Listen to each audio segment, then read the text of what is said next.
Okay, kia ora koutou. Welcome everyone to this session. We obviously had been intending to have the symposium in person several times already, but we are now embarking on more online sessions and sort of a slightly hybrid mode. We do have a few people here in person here at Rongotai College where we're based this morning. A big thank you to all our sponsors who you can see in our background there. I'd like to introduce our speakers this morning. So we have Peter Adds and Mike Ross, who are both from Te Kawa a Maui at Victoria University. And we have Whetuu Nathan from Auckland as well. Thank you very much, Whetuu, Mike and Pete. I know that this has been a highly anticipated session that which was kind of a cornerstone of the symposium alongside the internationalization session that we're running next week. So yeah, we're very excited to bring this to you today. This session is being recorded, so we will make it available for people who cannot make it today. So without further ado, I'd like to hand over to Mike, who's going to set things off this morning. Thank you. Morena tātou. Te mea tuatahi, ka tuku mihi atu kia tātou e huitahi nei. Kia o tātou tini aitua, rātou kua hinga atura, ko tātou ko ngā kaikawe e ngā wawata o rātou mā, tēnā tātou. Tēnā tātou I rungi te karanga o tēnei tō tātou kaupapa, ara te whātorotoro ki ngā mātauranga Māori e kia nei, no reira tēnei ka mihi atu ki a koutou, tēnā koutou, tēnā koutou, tēnā tātou katoa. Greetings. Just on behalf of the panel here, just wanted to acknowledge the group here and thank you for the invitation. And I guess we'll just get straight into it.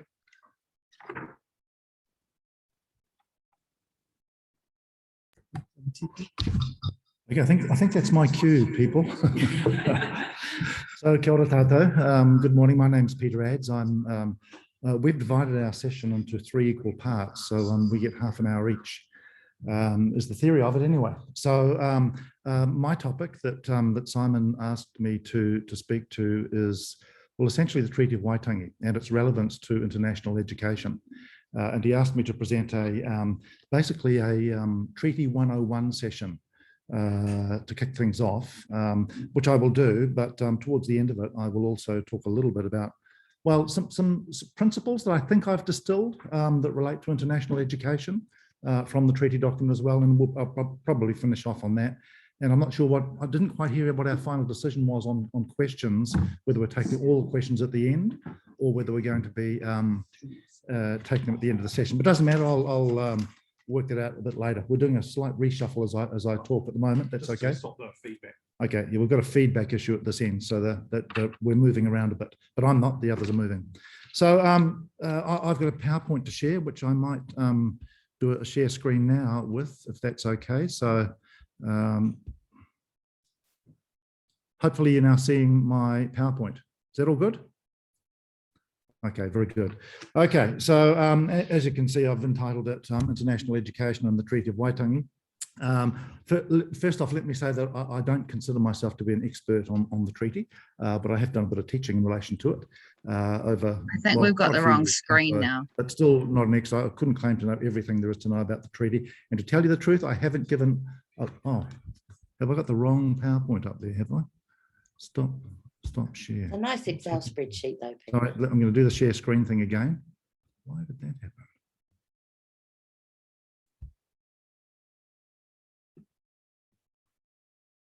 Okay, it's gone on to the wrong. Damn, I'm going to do, sorry, I have to stop the share and go back to the proper slide. Sorry, bear with me for 1 second, people. If there's one thing you can rely on when it comes to technology is that it won't work sometimes, and that's exactly what's happened here. But just let me, okay, I'll share that.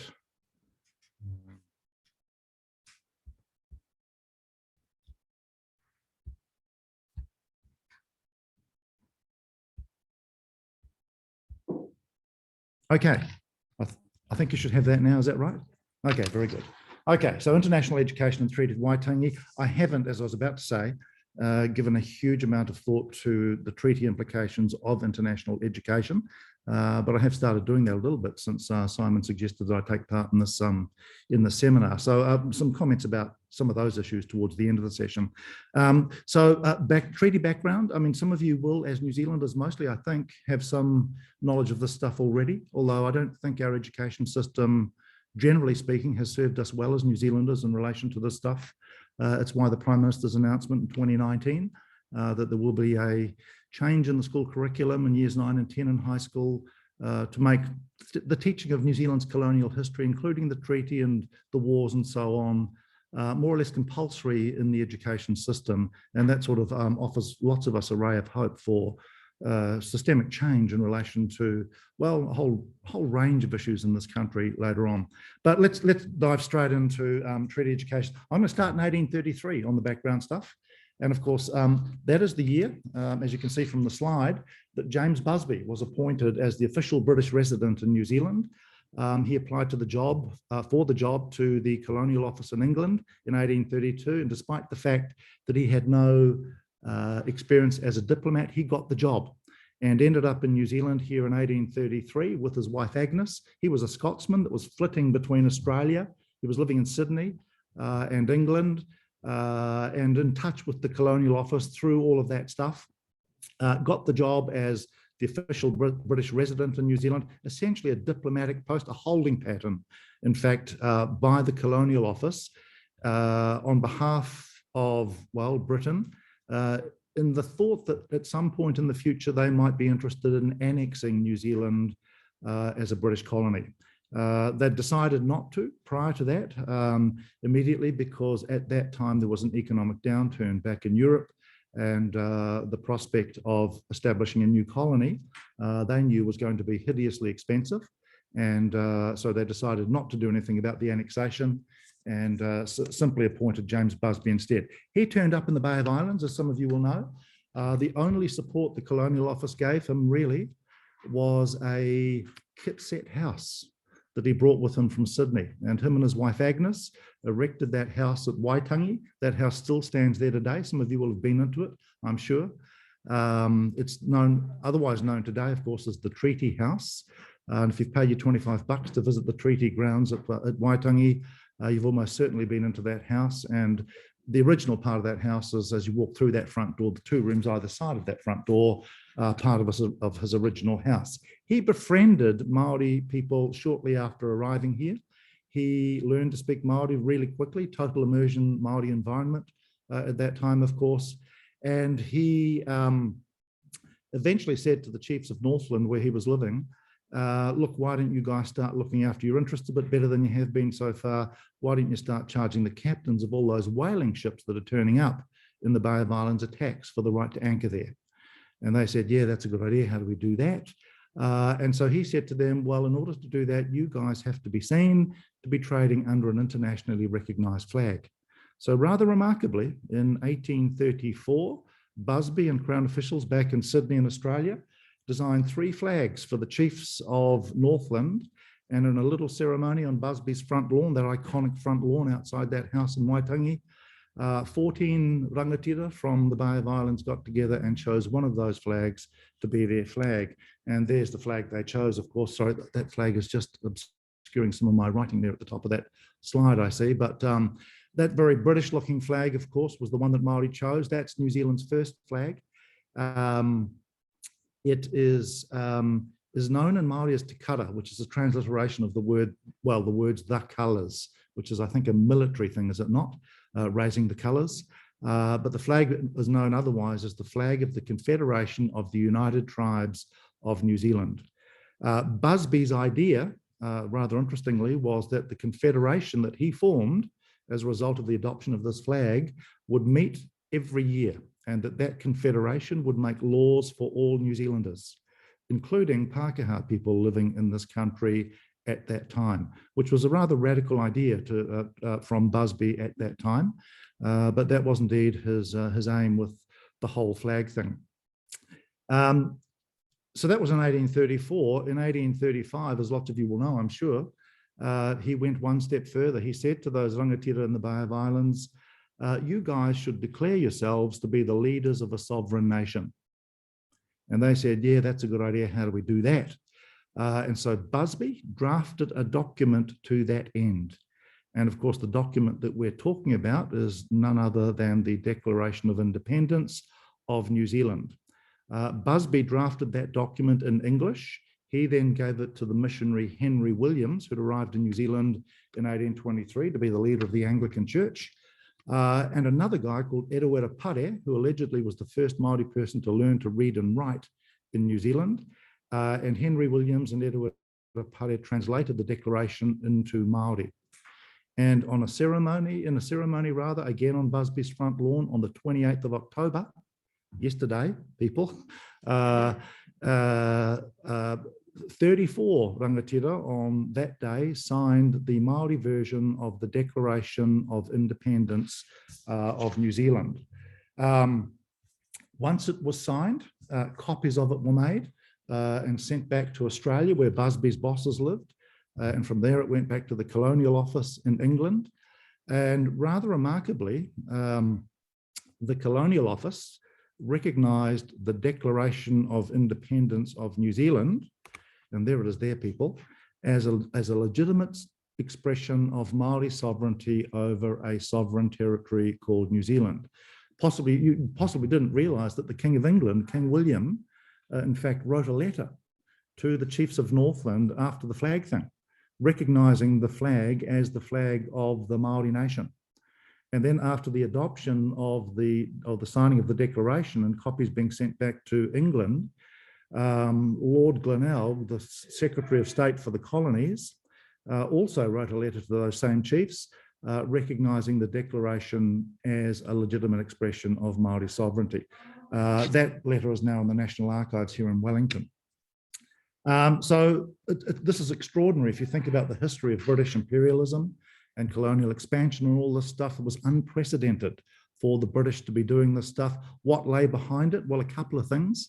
For one thing, by the 1830s, the British were starting to feel guilty, believe it or not, about the way that they'd been treating Indigenous people around the world at that time, and what's described in the literature as a humanitarianism towards Indigenous people was developing in Britain through the 1820s and into the 1830s. And by the 1830s, the British, of course, had adopted this new ethic, this new way of thinking about the treaty, and this manifested in different ways in Britain at that time. So the classic example is that in 1833, the British outlawed slavery as part of this new way of thinking about the treatment of Indigenous people. So our document was crafted in the context of that, for one thing, but the other thing was to do with the French. And one particular French man that I'm sure lots of you will have heard of, his name was de Thierry, Baron de Thierry, I think is a more correct pronunciation. Lots of us say de Thierry in New Zealand, I think. Well, who was he? He was a French man that lived in London. His family had moved to London to escape the Napoleonic Wars for some reason. I don't quite understand why a French family does that, but they did. And he had a meeting with the missionary Thomas Kendall while he was in London. And Kendall was a missionary that arrived in New Zealand in 1814, along with Samuel Marsden and a couple of other missionaries. They'd set up mission schools, but Thomas Kendall, of course, is famous, amongst other things, for developing the first dictionary of the Māori language. And he went back to England in 1820 to work on that dictionary with a couple of Māori informants that he took with him back to England, two rangatira from Northland by the names of Waikato and Hungihika. And while they were there, working on the dictionary with a famous linguist at Cambridge University, actually, a guy called Samuel Lee, Kendall had a meeting with de Thierry. And in that meeting, de Thierry claims that Kendall, the missionary, sold him, in quotes, some 40,000 acres of land on the Hokianga Harbour. Was that a legit deal? Probably not. Was it Kendall's land in the first place? No, it wasn't. But maybe he thought he had the moral authority of both Waikato and Hungi to do that. They eventually came home. And in the meantime, de Thierry moved to the Marquesas Islands out in French Polynesia, remote tropical East Polynesia, where amongst other things, he proclaimed himself to be the king of Nukuhiva. He then moved to Tahiti, where he did the same thing, proclaimed himself to be the king of Tahiti. He then started writing letters to various people about moving to New Zealand to take up his land on the Hokianga Harbour, where no doubt he would also proclaim himself to be what?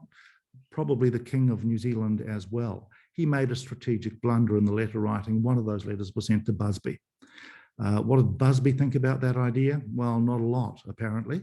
The French and the British didn't really get on at that time. And the idea that the French might establish a foothold in New Zealand, and in particular with this person that they were now thinking might not be quite sane, the theory, went down like the proverbial cup of sick with them. So one way to subvert the theory coming to New Zealand and establishing a French presence in this country was to recognise that the Māori of New Zealand were a sovereign people in their own right. That would mean that the French couldn't just bowl in and take over. Why? Because there'd been international recognition between two sovereign nations, the British nation on the one hand, and now the Māori nation on the other. You see how that would work, I think. So that's the Declaration of Independence of New Zealand is a really important document constitutionally for us as a nation. And it's sometimes described in New Zealand today as the forgotten document of New Zealand history. But it is extraordinarily important to the developments later on when it came to the treaty. So the treaty, the background to the treaty, of course, the treaty is all wrapped, has a lot to do with a private company called the New Zealand Land Company, which was established by a guy called Colonel Edward Gibbon Wakefield, perhaps not the most honest person on the planet. But anyway, the New Zealand Company turned up in New Zealand, here in Wellington, in fact, in 1839, attempted to buy land from Māori people, and in no time at all, in a matter of weeks, in fact, had claimed to have purchased some 22 million acres of land in New Zealand in a very short time frame in 1839. The Colonial Office never liked the New Zealand Company because, amongst other things, the company in its manifesto had an idea that it would establish New Zealand as a separate state and that the company would run it. And the last thing that the Colonial Office back in England was that possibility, not because it wanted to do that, but because it had bought into the humanitarian ethic and wanted to look after Māori people. And here, of course, was a company that was about to do what to Māori people in New Zealand? It was about to rip them off. So they never saw eye to eye, the Colonial Office and the company. And in fact, they took a decision as early as 1838 not to let the New Zealand Company operate in New Zealand, but they didn't do anything about it in 1838 because by then the company hadn't even arrived in this country. But it did turn up in 1839 and made this outrageous claim about land purchase in this country. The Colonial Office at that point determined that the company had to be stopped. But how? The problem for them was that there was no British law that could be applied in New Zealand to stop the company on the ground in this country. They realised that the only way to stop the company legally was through the application of British law. The only way to apply British law in New Zealand was to do what? To annex New Zealand as part of the British Empire. But they decided that they would do that ethically, if that's what they were going to do. And they decided that they would do that by getting permission from Māori people to later acquire New Zealand as part of the empire. So William Hobson, an Irish naval captain, got the lofty job of coming to New Zealand to do the treaty thing. He arrived in the Bay of Islands in on the 29th of January, in fact, 1840. Which is an interesting date if you think about that date for a second, because there is no treaty yet on the 29th of January, 1840. And of course, its first signing was when? On 6th of February. So in those days in between, they crafted the document. Now, I don't have enough time today to get into the details of that document, but long story short, they created two versions of the document between essentially four people. So Busby was implicated in the drafting of the document. So let me tell you. So the original, there was a meeting that took place between Hobson and Busby on board Hobson's boat, the Herald.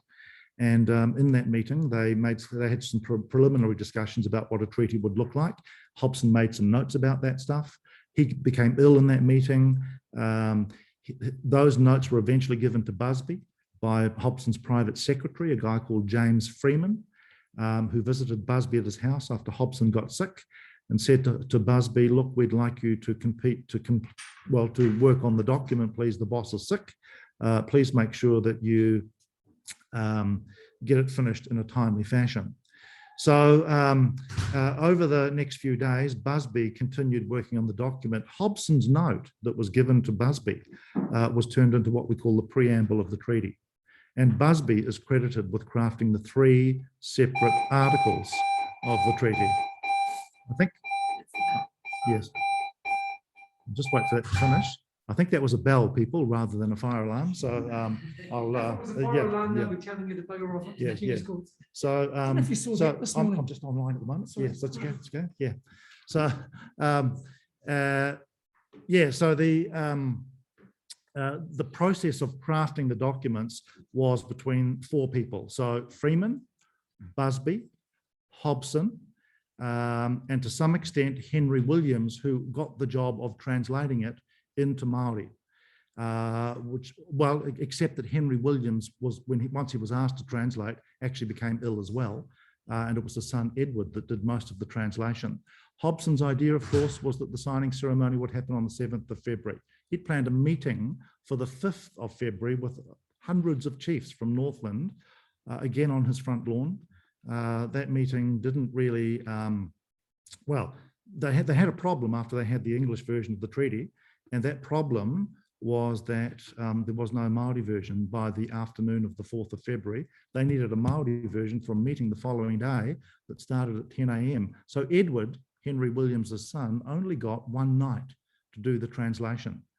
And there were some problems with the translation. I mean, there are lots of problems with the translation, as lots of you will know, but it's even worse than that, because some of you will know that the original English version that was given to the Williamses to translate into Māori, the Williamses kept, and they lost it, and it's never been found. And so we don't know how good a translation the Williamses did from the English version, because the English version's been lost. And then to top that off, on the evening of the 5th of February, after that meeting finished on Busby's front lawn, one of the other missionaries, the Reverend Richard Taylor, decided that the paper the Williamses had used to do the translation on wasn't good quality paper. So he took their translation and transcribed it onto animal skin parchment, sheepskin, stretched sheepskin, essentially, a type of paper called vellum. And of course, he kept their original, and he lost it, and it's never been found. So those guys between them managed to lose the original English version of the treaty, and now the original Māori version of the treaty. Did Taylor do an accurate copy of the original Māori version? We don't know, because the original is lost. So there are these sort of complicating factors in relation to the treaty. Look, long story short, because my time is rapidly running out, people, the versions of the treaty that these guys produced are rather different to each other between the English and the Māori version. You will know, most of you I think, because some of you I'm sure will have visited the Whetuu exhibition at the National Library to look at the actual documents. So if you haven't been to that exhibition, people, I highly recommend it. In that exhibition, you'll of course find the treaty documents, all 9 of them. You'll also find the Declaration of Independence in that exhibition, and also the Women's Suffrage Petition from 1893. So between all those 3 documents, of course, we've got 3 rather important constitutional documents for this country.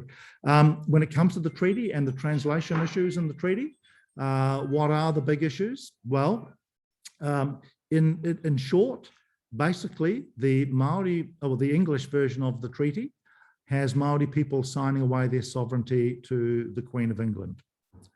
The Māori version of the treaty has Māori people retaining their sovereignty. So 2 completely different sets of understandings are produced from the 2 versions of the treaty. Now, This, of course, can be represented diagrammatically, and I do have a diagram here. It sets up two completely different sets of understandings between the treaty partners about the future constitutional arrangements of this country. On the left of that diagram, in these hierarchical boxes, you can see that the British understanding in relation to the treaty from the English version of the treaty is that the Queen is now in control of New Zealand, exercising her sovereignty. Māoris, you can have your tino rangatira-tanga, but that is now subsumed under the authority of the Queen of England. The Māori take on the agreement from the Māori versions of the treaty. All 8 Māori versions of the treaty have that relationship the other way around, as you can see from the diagram, where Māori are in the top box, exercising their tino rangatira-tanga, their sovereignty, as it were. But Queen, you can come to New Zealand, you can have a representative in this country to work as a governor, and he can work here exercising his ka whanaungatanga over your people, Queen, not us, but your people. Your people are getting out of control in this country. They're not really listening to us. You need a governor here to look after and control those people. But remember, Queen, we still run this country, not you. Is the nature of the relationship outlined very clearly in the Māori versions of the treaty. So that's somewhat problematic, I think you'll agree, that this sets up a rather uncertain future for us as a nation if we're using the treaty as a platform for the development of this country. And of course, that issue, the sovereignty issue, the tino rangatira-tanga issue, that as Māori tend to characterise it, has remained as a significant issue in the development of this nation. After the treaty is signed, that signing process, by the way, took 8 months between the 6th of February 1840 to the 3rd of September, 45 signing ceremonies around Wellington. Did Māori people understand English in 1840? Could they have understood the English version of the treaty? Highly unlikely. The one English version of the treaty that we have today, and I hear you asking, why do we have an English version if the original was destroyed? It's because we think that Freeman on board the Herald was able to produce another draft of the document from drafts that he had on board the Herald as part of a sort of editing process of the original document. And of course, that document was signed in March and April of 1840, initially at Port Waikato, and then on the Manukau Harbour in Auckland. And there are 39 signatures on that version of the treaty. Did the people that signed that document understand what they were signing? Highly unlikely. And I've heard constitutional lawyers talking about that, and they say that if that had been a contract, almost certainly the contract would be invalid. But this is a treaty, of course. It's about getting permission from Māori people to later acquire New Zealand as part of the empire. By May of 1840, incidentally, Hobson was confident that he had enough signatures on the various documents by now being taken around New Zealand that he proclaimed that New Zealand was part of the British Empire in May of 1840. So it's Hobson's proclamation of May 1840 that, from a British perspective anyway, makes us part of the British Empire, not the treaty document or documents plural themselves. By then, interestingly, they hadn't even taken the documents to the South Island. They claimed the South Island and Stewart Island by rights of discovery, if you read Hobson's proclamation. Captain Cook discovered it, therefore we'll claim it as part of Britain for that reason. They took the documents there after May of 1840, initially to Akaroa in Christchurch, then down to Dunedin, then down to Stewart Island, to Ruapuke Island, and then another version of the treaty document, the Fadab sheet, was taken to the top of the South Island for other chiefs in the South Island to sign, non-Ngaitahu chiefs in the South Island. So the document and the treaty signing process was sort of shambolic, and at no time, interestingly, in any of the signing ceremonies, as far as we know today, were the two versions of the document ever presented together. So if you signed the Māori version, you never got to read the English one anyway, even if you could read English. And then if the people that signed the English one never got to read the Māori versions of the document. So it's problematic all the way through, you know. Now, that big issue where Māori people are supposed to retain their sovereignty from the Māori versions of the treaty. And of course, it's the Māori version of the treaty today in New Zealand that's considered to be the official document, not the English version of the document. Why? Because, well, a number of reasons, but primarily because there's a well-established convention in international law called contra proferentum, which basically says that in the event of a treaty being drafted, the party that does the drafting is always interpreted against. So who did the drafting of our document? Well, the British did. So in international law, you're supposed to interpret against the British. For that reason, the English version of the treaty is not the authoritative document. It's the Māori versions of the document that are, and of course, those documents have Māori people running New Zealand. So the question today, of course, is, well, are Māori people running New Zealand? Absolutely not. So how did that happen? Well, that's a whole other story that'll take more than half an hour to talk about. But basically, our sovereignty was taken from us. At the point of a gun, through blatant acts of warfare, through New Zealand's colonial history. Sorry, that's okay. I'm just waiting for the non-fire alarm to finish. There, it's finished. So our sovereignty and the treaty, of course, were completely negated. By 1881, the Crown had determined that Māori people had no intention of giving up their sovereignty and tried to change that initially through policy. They tried different things that failed. When those failed, a war was started against Māori people that Māori people comprehensively lost in this country. We are effectively a beaten people in our own nation. And of course, by 1881, the Crown was now firmly running New Zealand. They were so confident, in fact, that the Māori problem, as they described it, had been resolved by 1881, that our country took the unprecedented step of becoming the first Western nation in the world to disarm our police force. They were that confident that the problem had been resolved. Well, and of course, that issue, the tino rangatiratanga issue, has always been the issue ever since. There has been a sea change in the last 2 years, I think, in the way that we as New Zealanders have been thinking about the treaty. And I see this especially in government, actually. Some of you will know, I'm sure, about some documents that came out at the end of 2019 from the Public Service Commission and the, well, Te Arawhiti, a Crown agency, basically requiring all Crown entities to become much more treaty compliant. And all government departments today are in the throes of trying to make that happen. There is some guidance about how to do that in some of those documents, but most agencies are struggling with this stuff today. Now, I imagine that schools and all educational institutions in New Zealand are in fact Crown entities. There is a moral, if not legal, obligation on all schools, all educational institutions in New Zealand to be incorporating the treaty into the regular work of those institutions. The problem, as I say, for most of them is that they're not quite sure what that means or how to do it. And that must also apply, I think, by extension to international education as well. But how is the issue, you know? So as I said earlier, and I have been sort of thinking about some of these issues. Sorry, I should have pushed that button earlier. And there, by the way, are the 9 treaty documents. That's the iconic Waitangi sheet, of course, that I'm sure most of you will be familiar with. There is the one English version is the one that was signed at Port Waikato, 39 signatures, and that for Wellingtonians is the Cook Strait sheet, the one where the pointer is now.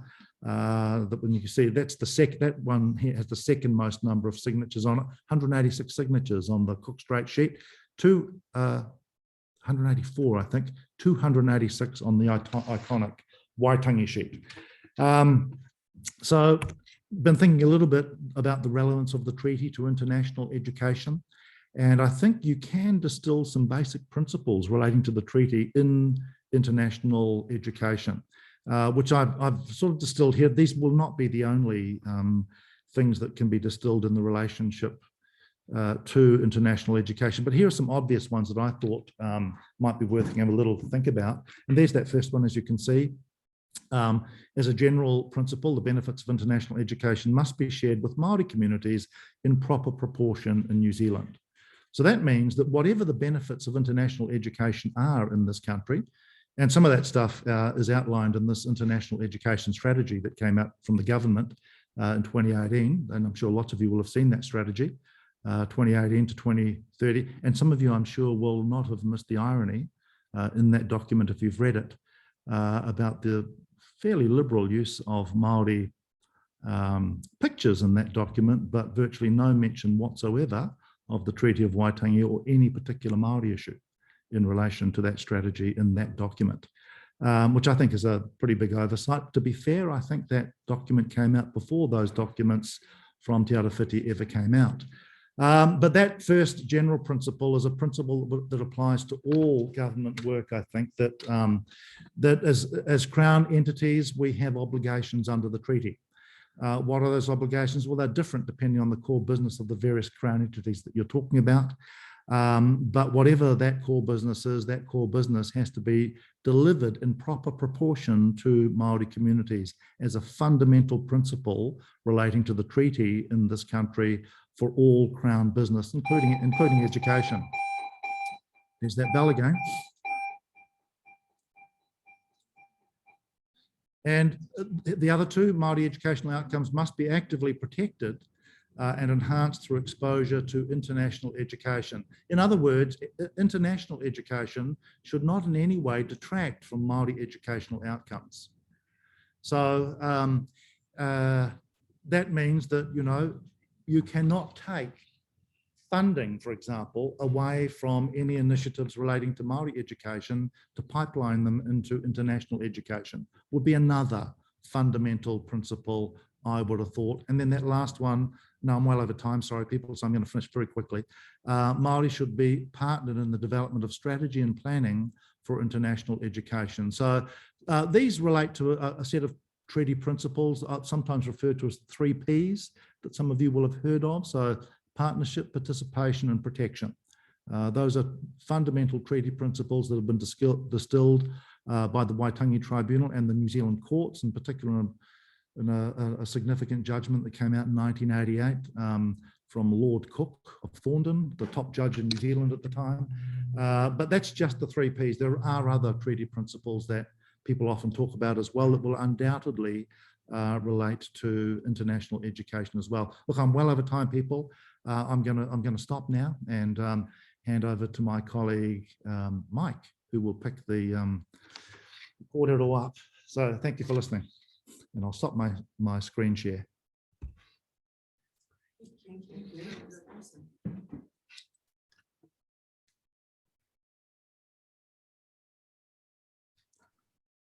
Kia ora tātou. Yeah, I think what Pete has just shared is probably enough for the day. But I just wanted to tell a little story, really, a similar story, but in maybe a slightly different way. And it's taken from Moana Jackson, describes societies, or uses the metaphor for societies as homes, as houses that are built. And if we think about every house, then the power and the strength of a house is in the foundations. And the strength and power in a society are all the institutions that enable the house to stand. And so the cornerstone of any society is a resource base.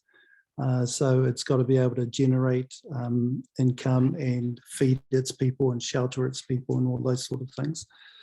So it must have a resource base. It has its own health system, legal system, education system. And those all form the pillars that provide the foundation for this house to stand on. Now, Moana's story says that there was a Māori house that was standing in this country.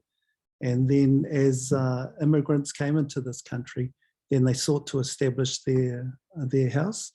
And they had their own legal system, religious system, education, health, all the rest of it, but they didn't have the cornerstone of it, which was a resource base. And now some of those resources they brought with them, and the resources included technology and the science and all of those things that new immigrants brought with them, but they lacked, if you don't have land, that you can't house your people and all those sorts of things. So the process of colonization was a process of removing what was the resource base from one house to the other.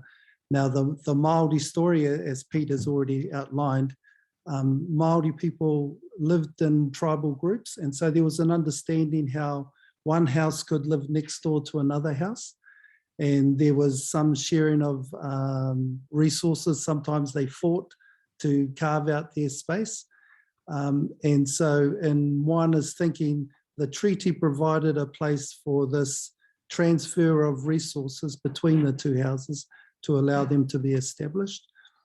But through the process of colonisation, there was a removal process of the resources that went in to establish the European house in this country. Now, the foundations are the foundations, but the values and principles of a community are seen in the way that the houses are built. We were chatting this morning about the Japanese and how you can tell by the type of roof they have about the mana of particular families. And so each house on the above the foundations looks slightly different, but it represents the values that that community carries. And so within a Māori house, then you might have these carvings and the type of music and the arts that you find there. So the beautification of that place is seen in the context of the house. Now, each house is not better than the house next door. And so because you have a different music tradition or a construction tradition, all of those sorts of the stories that you carry are not better or any worse than any other. They're just different, and they allow people to be different. Now, with the removal of the resources and the cornerstone in the Māori house, it left the education, health, justice, religious pou, the foundations of their house were undermined because they couldn't resource any of those things. And so what we have at the moment, or one picture of it, is that the Māori house is like the house that stands in Te Papa. It looks good from you can see the facade of it, but it doesn't have a whole lot of strength in the way that they're able to manage and carry those things out. And so in the Māori house, there was an education foundation that said that these are the important things that we want for our people to know to live and to live well in the world that we have. The same with the justice, same with the health and all the rest of it. And so the position that Māori have today is this idea that, well, we want to express ourselves as our own people and we want to re-establish the foundations of our house. And it's not saying that it's a house any better than anybody else, but it's a house that we believe is important for us because we want to be housed in these particular ways. And we want to, so you see the effects of that in all parts of society.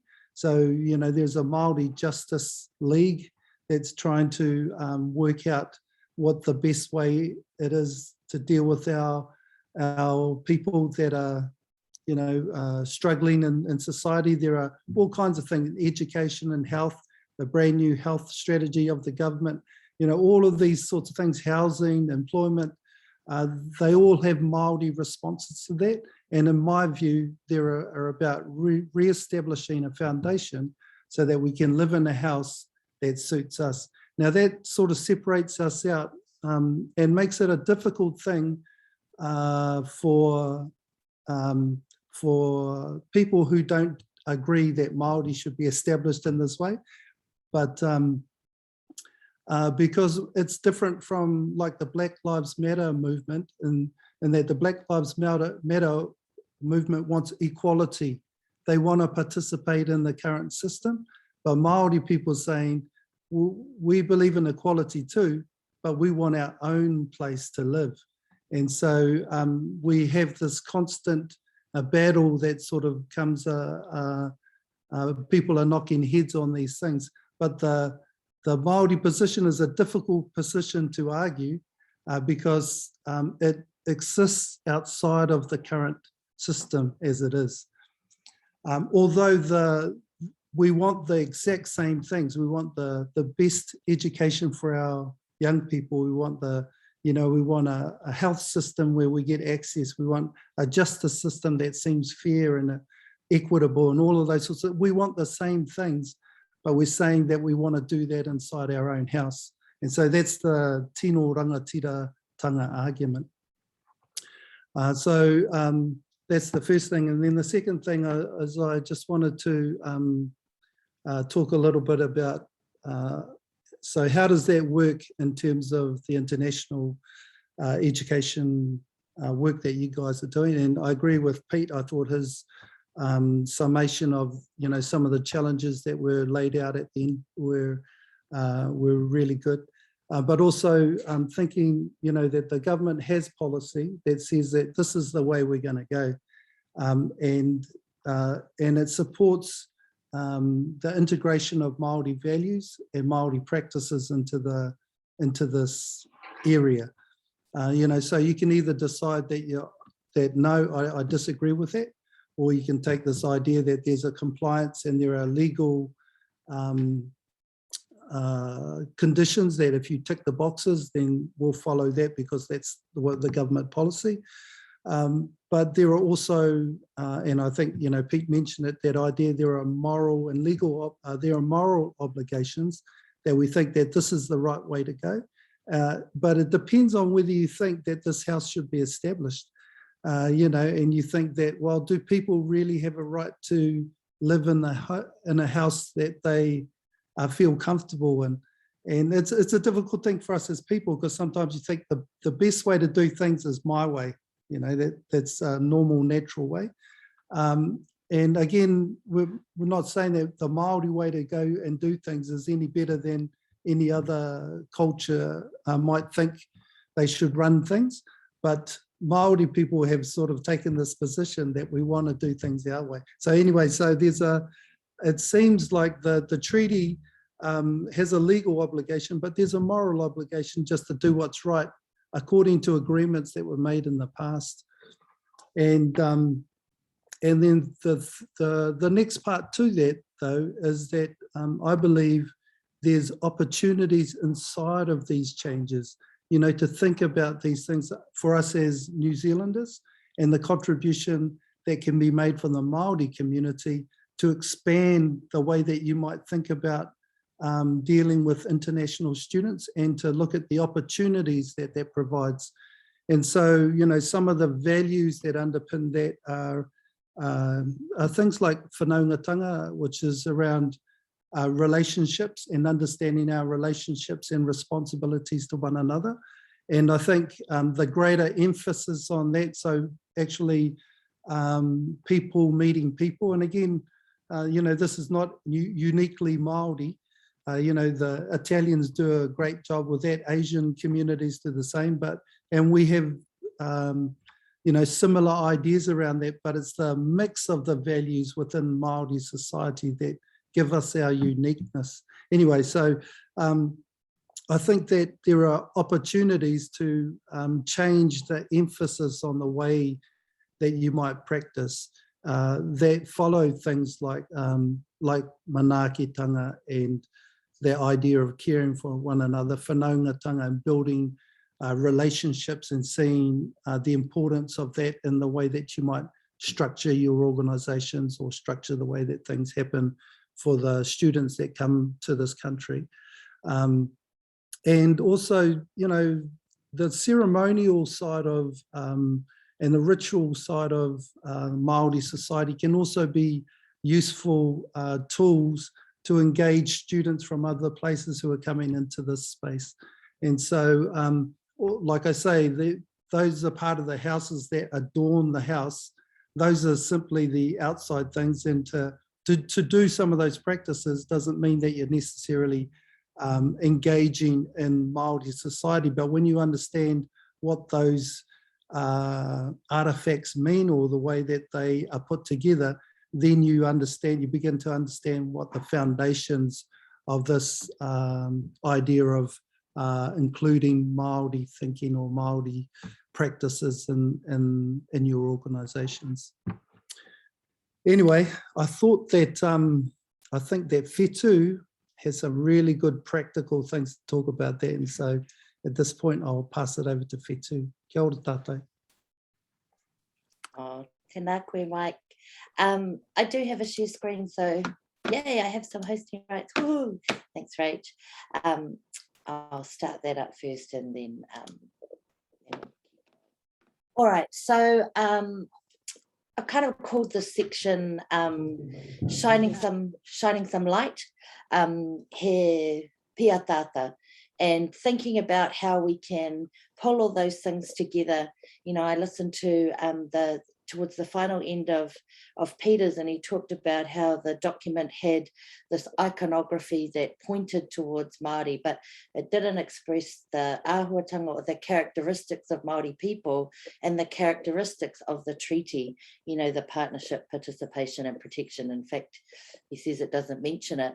And the way that Mike spoke about the whare as being, you know, exactly the same thing almost as an iconography or an icon of Māori, but it didn't have those cornerstones and values interpreted in such ways that they could use their resource or transfer their resource in the ways they wanted. So I guess what I'm trying to do is think about all of those things around the treaty and how we might use that, how we might come to think about that in our classrooms, in our schools, when we're forwarding our planning. So that's me, ko Whetuu Nathan tōku ingoa, no te raroa me whakatohia me kota rani o ki tūpuna, e noho ana au ki Tāmaki Makaurau. So when we were looking at the treaty, I could see, I think one of the ones that that Peter had was the one from around Whakatohia or Pōtiki area, and my rangatira Rangihaere has signed that part of the treaty.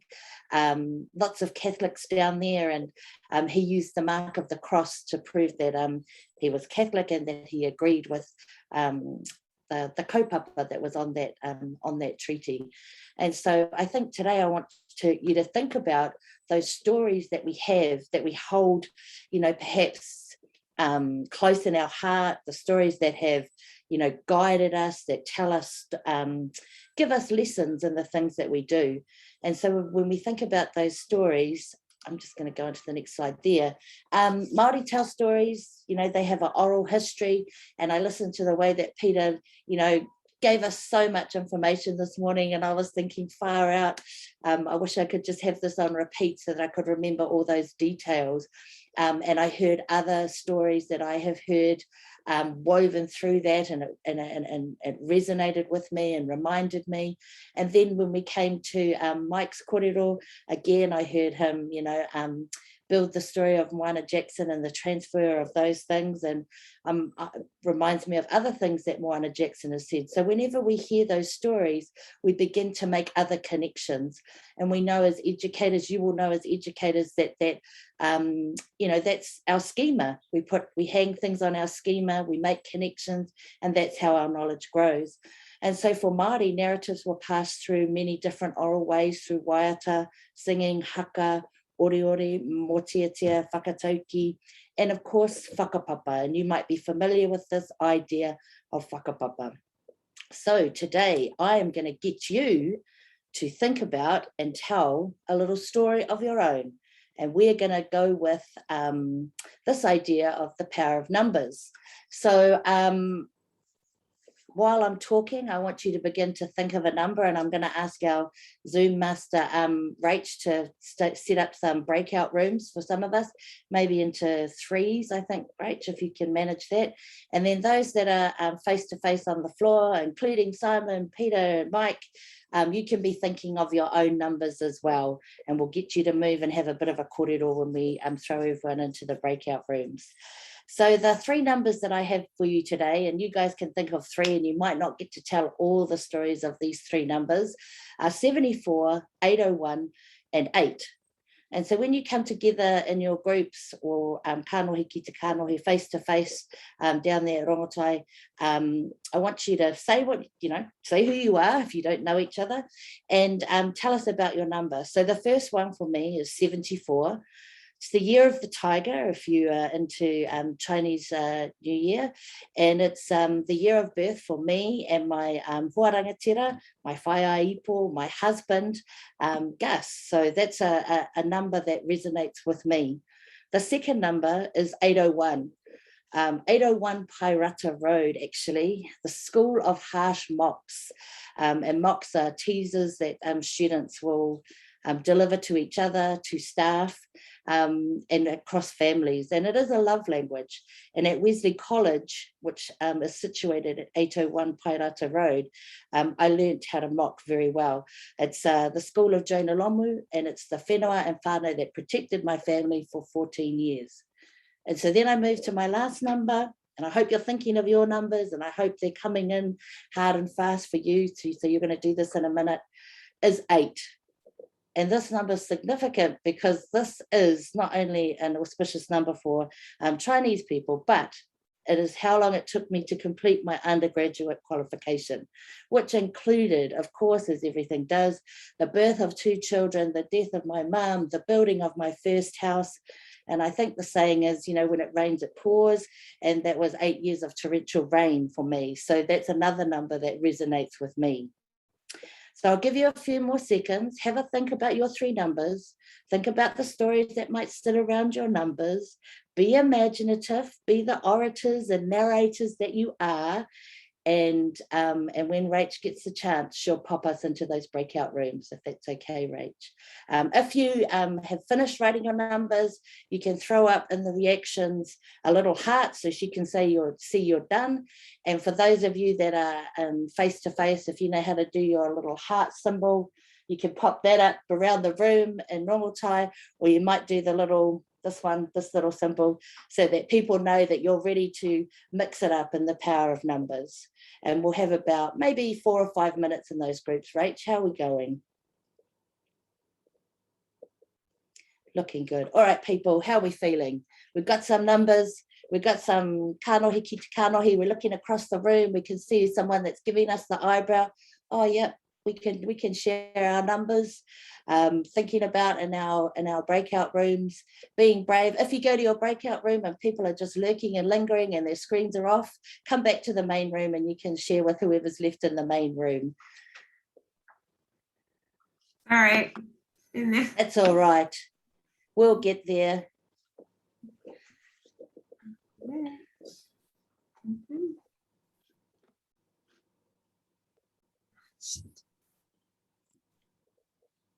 No luck.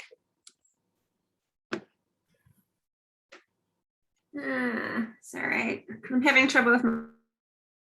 That's all right. I think we'll just keep moving. Don't worry. Hold your thought. I know that all of you have got some great numbers. Let's pop them in the chat because the next part relies on you having a story to tell. So in the chat, if I was maybe just a summation of your number, so 74, Whetuu 74, year of the tiger, and birth year. So we can pop those into the chat, and I'd like to see you just sitting there and throwing some information into the chat. See how you go, people. See if we can make that happen. All good with the breakout rooms, Rach, we can hold those. I hope Mike and Ross, you've shared some numbers that are significant to you. I think Peter and Simon might be your handicaps. I'm talking about golf handicaps, or what you think you're going to go around on that golf course in the weekend, because I know you fellas have got that coming up. Apologies, there's something going on with my computer keyboard that is just not allowing me to function. No worries. Apologies, everybody. We'll have to play the game. That's all good. That's all good. Sorry, I can only chat with Rachel. Oh, with Rach. Never mind. Haere tonu. Same here. I can only chat with Rachel. Shall I give her very technology? Give it to Rach and she can share it with everyone. Thanks, team. Love you loads. All right, haere tonu. Let's carry on. So what I wanted to do today was create an anthology of narratives to show you how telling stories as a primary source, a primary database of information, that when we tell stories with each other, it raises our consciousness. And Mike spoke about that responsibility that comes with whanaungatanga. When we hear stories from other people, it resonates with us and we feel connected to them. And in those stories, we generate warmth, mahana. In Tongan, we call it mawhana. And, you know, with that comes comedy and tragedy. There's laughter when we realize that's a similar experience of ourselves, or there might be tragedy and there might be some emotions that, you know, show the vulnerability about some of the stories that people might share with you. All right. So I wanted to think about those stories and bring this back around and wrap it back around in a different kind of way, so that we could think about how we might plan, and how a simple thing like a story, like the stories that you heard from Peter today, the stories that you heard from Mike, can really lay the foundations for building a program and developing your planning. So this whakatauki kia u ki tō kāwai tupuna kia mātauria ai, e ahu mai koe ihia, e anga ana koe kōhia. And so this whakatauki says to us to like follow or trace your ancestral stem. And when you know where you come from, then you know where you can go or where you are heading. And so in those little narratives, in those little sharing, that little power of those numbers, beginning to trace things, our own whakapapa, our own histories, our own narratives, our own story, and in that way placing layers, just like you would with whakapapa, to our relationship. And so while you think about that quote, I'll just keep carrying on. So this idea of whakapapa, this idea of tracing out, figuring out where we stand in the world, a genealogy, a narrative history, within that whakapapa and those layers, because that's what whakapapa means, to layer something, and within those is all, there is infinite knowledge, many lessons that can be learned. And even in the stories that we would have shared today, or the stories that you are sharing today, there will be little lessons that we will learn from each of you and about each of you.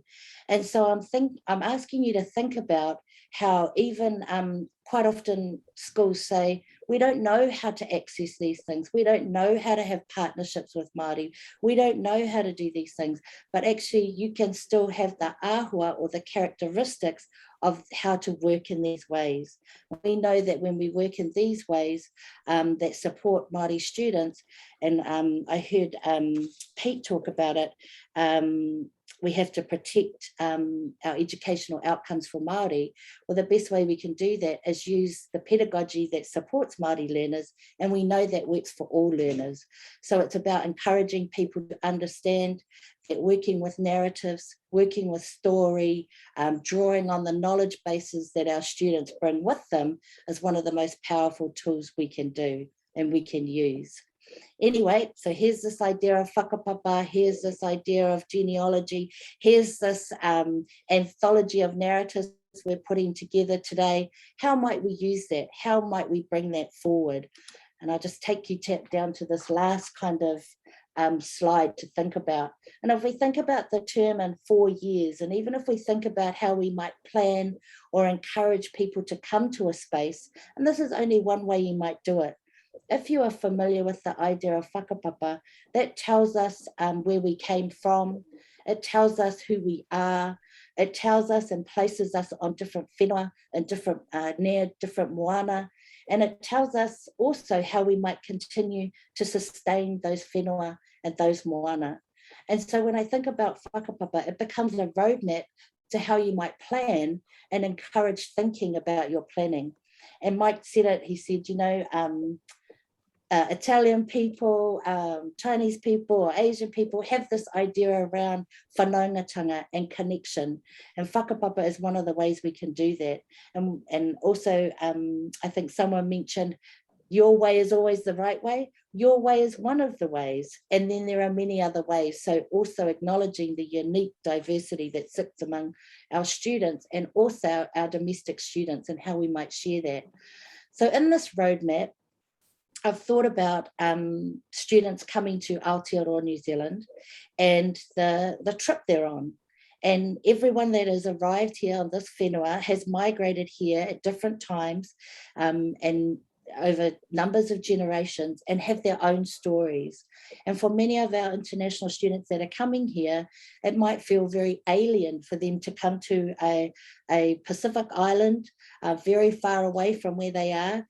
But then they might notice some of the characteristics that are very similar. And so in that migratory story, I would encourage schools to think about Aotearoa history itself, the Pacific history that has brought different people in different phases to migrate to New Zealand.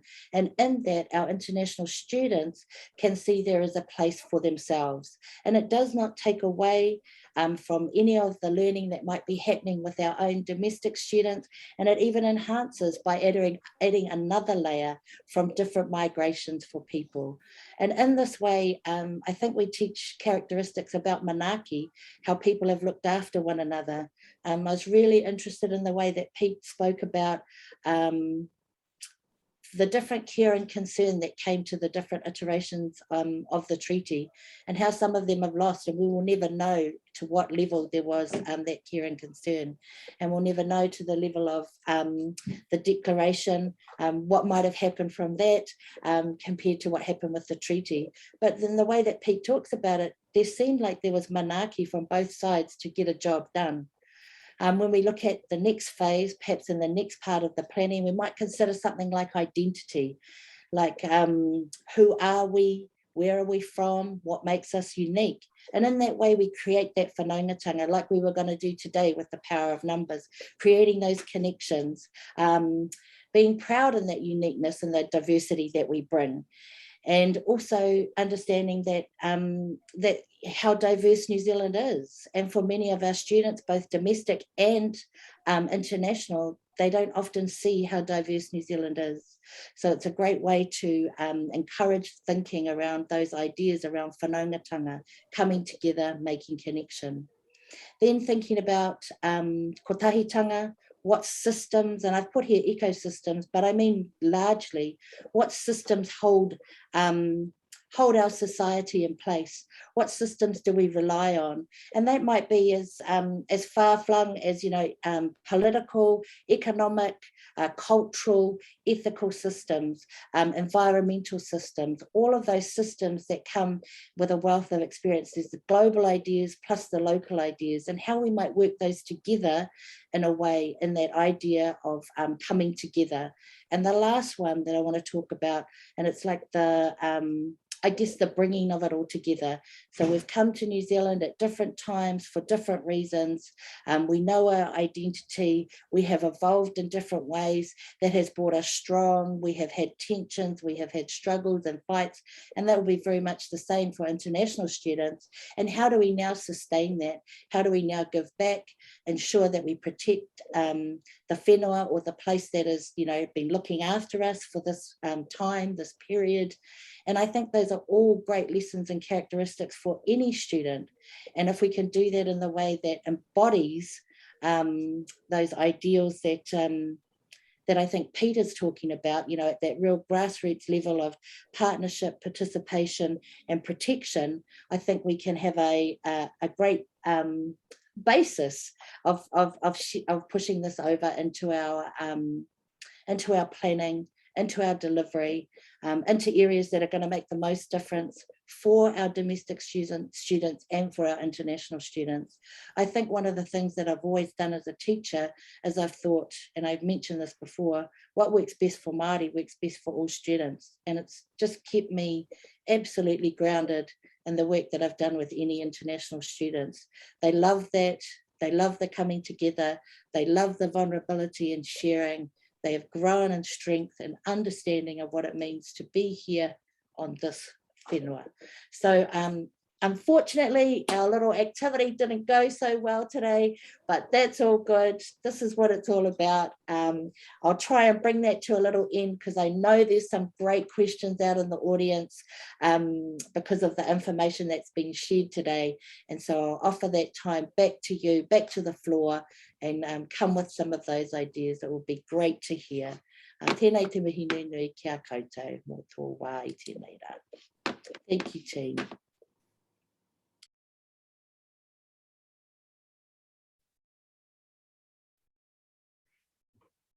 Perhaps now we can open up to any questions. We've got some good numbers there. Thank you for everyone who's participated in that. That's awesome. I think you should be able to see and have a little read through some nice stories coming through. But I'm very inspired, and I've just over the last couple of weeks, my team at Auckland Grammar International, we've been thinking about how can we deliver orientation to our students in a virtual world, right? Because we don't know what's going to happen in term 1 next year. And so some of this road mapping that you've presented today will help to us to inform sort of how perhaps we can do our orientation in a new way to bring those connections together and those student voices. So yeah, I'm really looking forward to sort of applying this directly to sort of something that we're already sort of developing for next year. So awesome. Thank you so much for your help, Whetuu.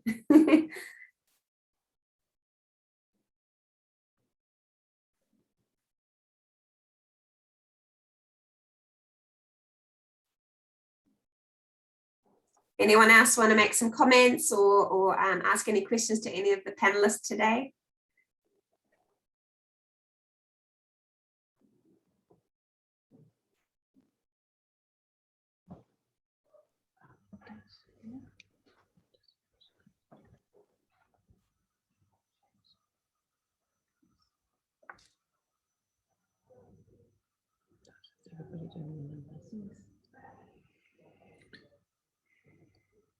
I feel like it's only just the beginning, isn't it?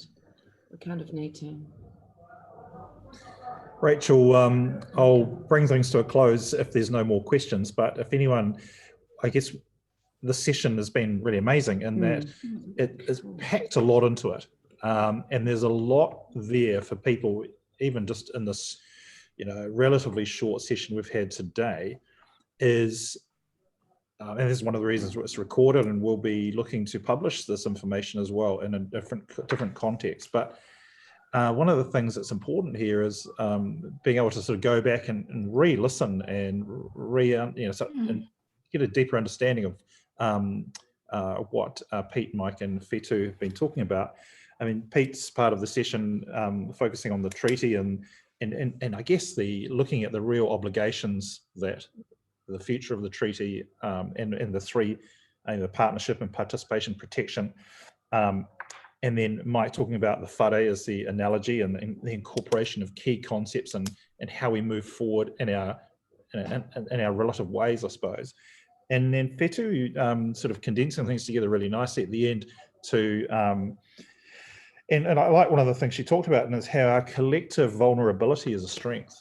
And I think that's a great thing we can think about is the way we work with international students and the ideas and concepts, which reminded me of a concept of Victoria University of the marae there, Te Herenga Waka, and how it's the hitching post for students. So we all bring our collective waka to that place. And that joins us together. And I think that's the way schools can really think about their international students and how we weave those narratives and things together. And the migration, identity, ecosystems and sustainability all feeds into that. So on behalf of everyone, virtual and our small in-person audience here, I'd like to thank Pete, Mike and Whetuu for an amazing session. Probably one of the most important sessions I've been a part of and for years, to be quite honest. And this is very much, I think, a starting position for many people to think, right, we're moving ahead in a new way, in a way of uncertainty, and we need to look backwards and think how we're going to go forwards, and look at the ways in which we can create new opportunities and real experiences for ourselves and our communities and international students collectively. So thank you very much, everyone. We will be publishing this as a video and otherwise. So thanks again. And also a thing about our session next week, which will have Professor Rob Bell doing a session on internationalization, in which it'll be quite an interactive session. So a little plug for that.